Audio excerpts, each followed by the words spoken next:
والصلاة والسلام على سید الانبیاء والمرسلین اما بعد فاعوذ باللہ من الشیطان الرجیم بسم اللہ الرحمن الرحیم۔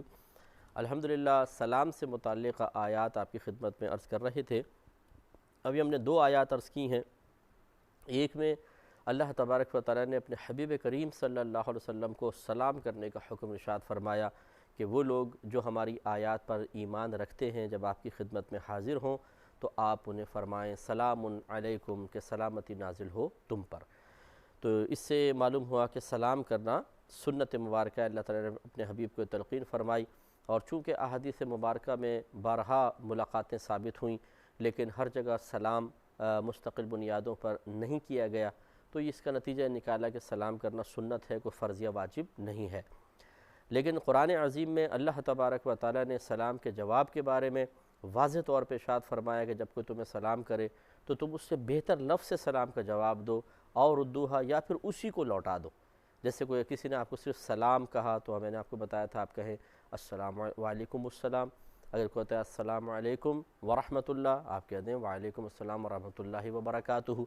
تو زیادہ سے زیادہ نیکیاں ملتی ہیں۔ تو اس لیے بہتر یہ ہے کہ جیسا سلام کیا جائے ویسا جواب۔ لیکن جواب کے بارے میں فقہاء نے صراحت کی ہے کہ جواب دینا واجب ہے، اگر واجب نہیں پورا کریں گے تو گناہگار ہوں گے۔ اس میں ہم نے تفصیل بھی بیان کر دی تھی پچھلے پروگرام میں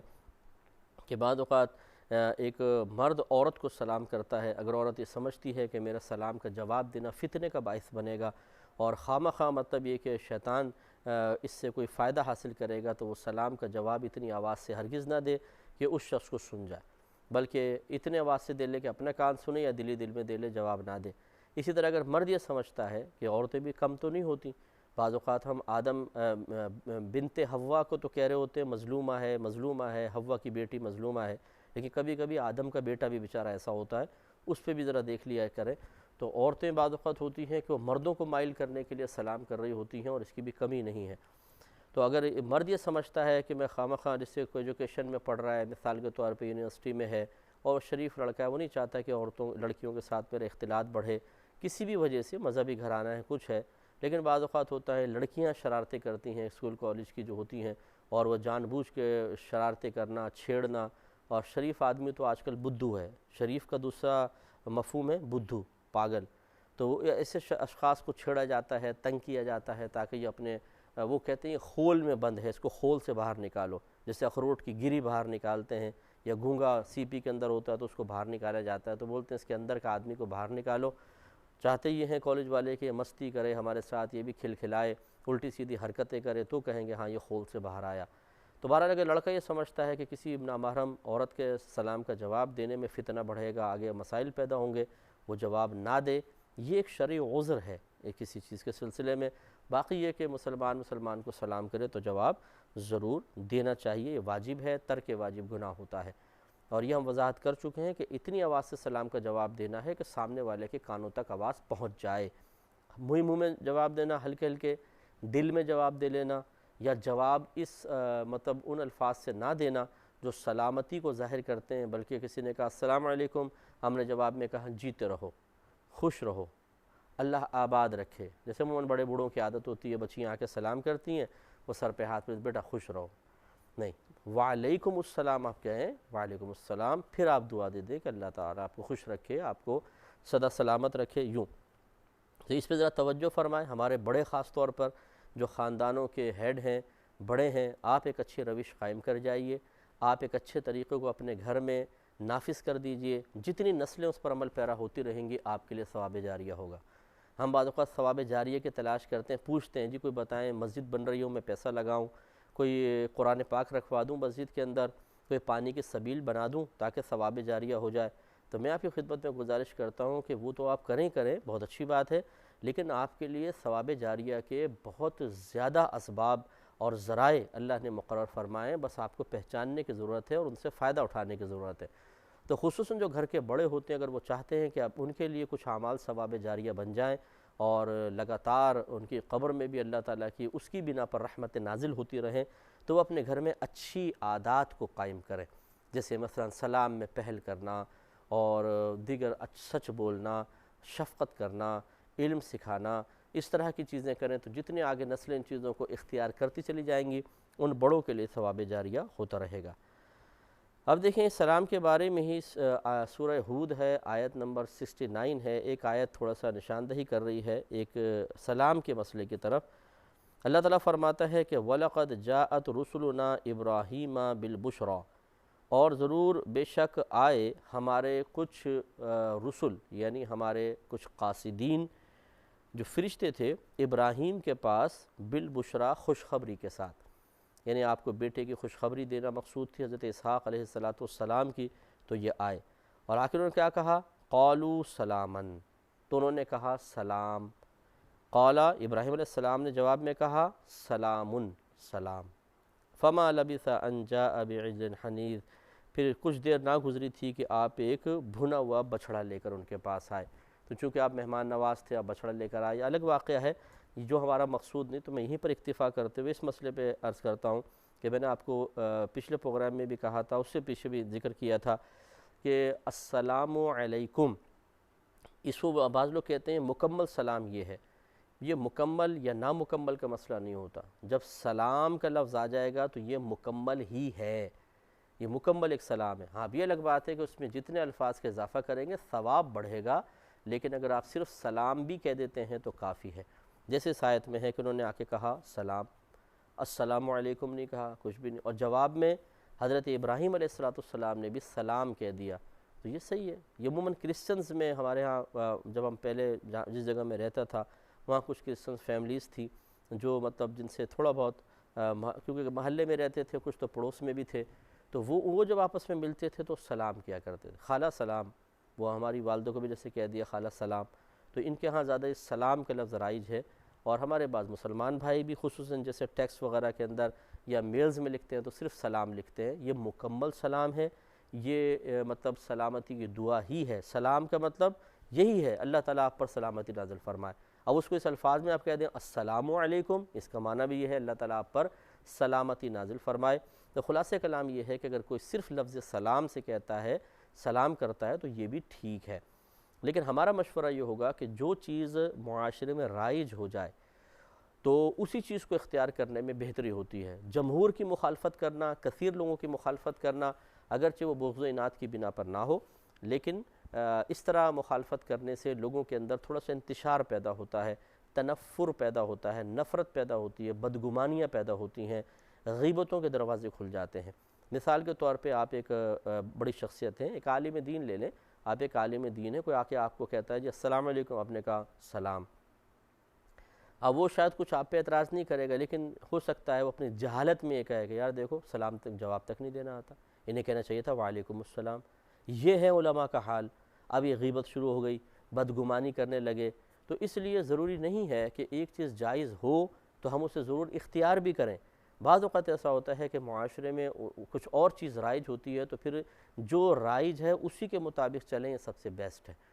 ہاں جیسے میں نے آپ کو عرض کیا کہ ہم جیسے میسیج کرتے ہیں اس میں یا میلز میں یہ بھی رواج ہے سلام لکھنے کا، وہاں چل جائے گا، لیکن جب آپ آپس میں گفتگو کریں گے تو صرف سلام پر اکتفا کرنے میں سامنے والے بدگمانی کا شکار ہو سکتے ہیں، غیبت کر سکتے ہیں آپ کی، یا اپنی جہالت میں آپ کی شخصیت کا، آپ کی علمیت کا انکار کر بیٹھیں گے اور اس طریقے سے گناہوں کے دروازے کھلیں گے۔ تو اس لیے بہتر ہے کہ جیسا لوگ سلام کر رہے ہیں پھر اسی کے طریقے سے چلیں۔ میں نہیں کہہ رہا ہوں کہ اگر کوئی السلام علیکم کہتا ہے اور وہیں پر آپ سلام کہیں تو آپ گناہ گار ہوں گے، ٹھیک ہے نا، یہ نہیں ہے، صحیح ہے جواب، لیکن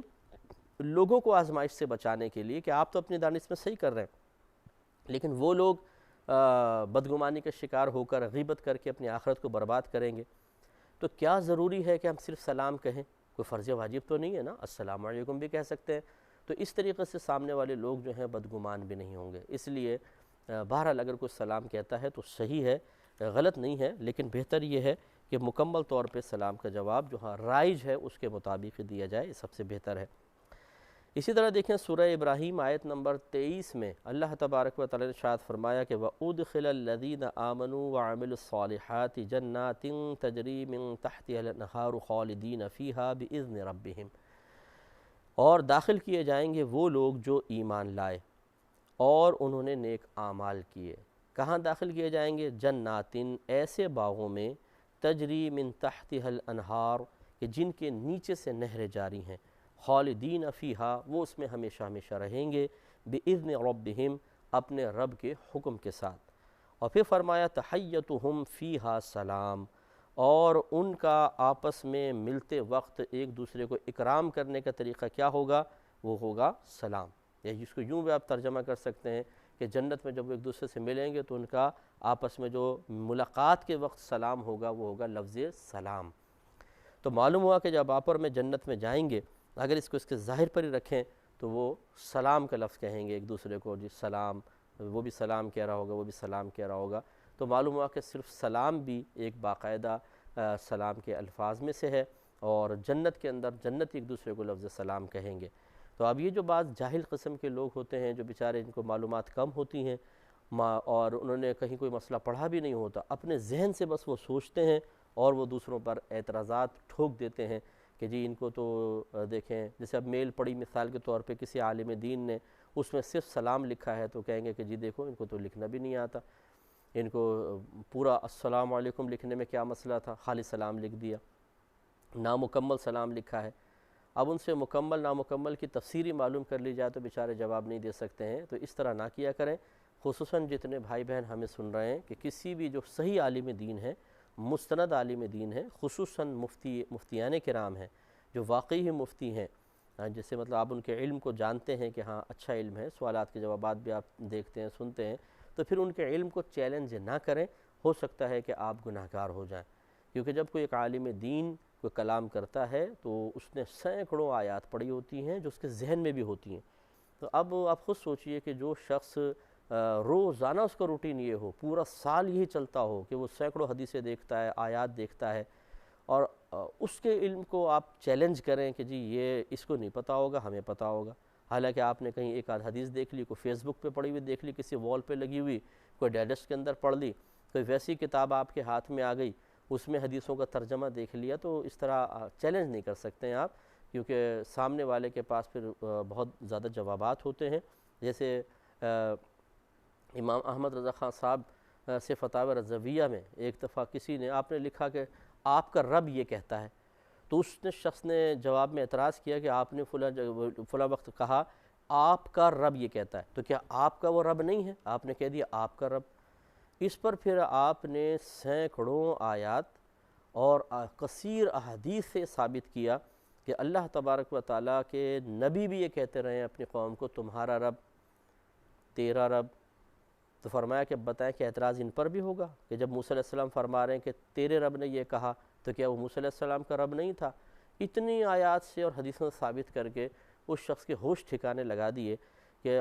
غور تو کریں کہ آپ بات کیا کہہ رہے ہیں۔ اب وہی ہے کہ نہ حدیث سامنے ہے نہ آیات ہیں، اپنی عقل پر بھروسہ کر کے ایک اعتراض کر دیا، اور عالم دین پہ اعتراض کرنا کوئی آسان کام تو نہیں ہوتا،